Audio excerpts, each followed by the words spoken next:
Gaza में Israel के ताबड़तोड़ हमले जारी। इजरायली सेना के ताजा हमले के बाद गाजा के आसमान में दिखा धुएं का काला गुबार। इजराइल हमास के बीच युद्ध जारी। इजराइल की स्ट्राइक के बाद गाजा में 11 शव बरामद। गाजा में पैराशूट के जरिए राहत शिविर में पहुंचाई गई मदद। ईद मनाने के लिए राहत शिविरों में जमा हुए थे लोग। इजरायली हमले में हमास नेता इस्माइल हानिया के 3 बेटों की मौत। इजरायली वायुसेना ने गाजा पट्टी में एयर स्ट्राइक कर उड़ाई कार।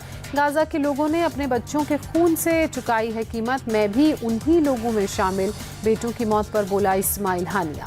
अमेरिकी राष्ट्रपति जो बाइडेन ने की इजराइल से गाजा में सहायता बढ़ाने की अपील। कहा, गाजा में सहायता बढ़ाने के लिए पर्याप्त प्रयास नहीं कर रहे पीएम नेतन्याहू। जो बाइडेन ने कहा, 3 दिन में इजराइल ने 100 से ज्यादा मदद के ट्रक गाजा में भेजे, जो पर्याप्त नहीं और मदद पहुंचाने की जरूरत।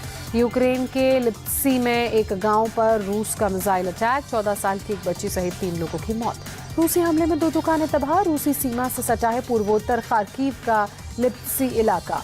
यूक्रेन के दोनेस्क क्षेत्र में हुए रूसी हमले में अब तक 3 लोगों की मौत। 13 साल का एक बच्चा भी हमले में मारा गया।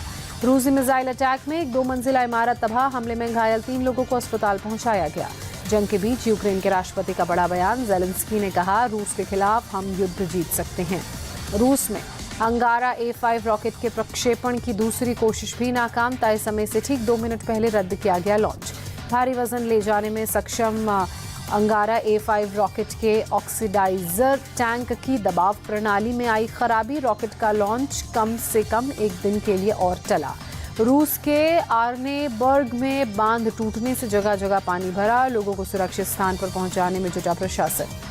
दक्षिण कोरिया में सत्तारूढ़ पार्टी के चुनाव में हार। पीपल पावर पार्टी नेता ने हार के बाद दिया इस्तीफा।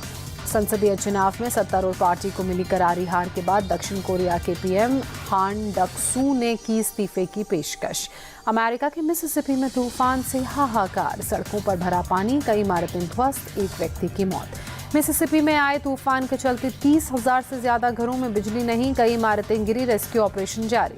अमेरिका के फिलाडेल्फिया में ईद सेलिब्रेशन के दौरान 2 गुटों में गोलीबारी। 3 लोगों की मौत। पुलिस ने 5 लोगों को हिरासत में लिया।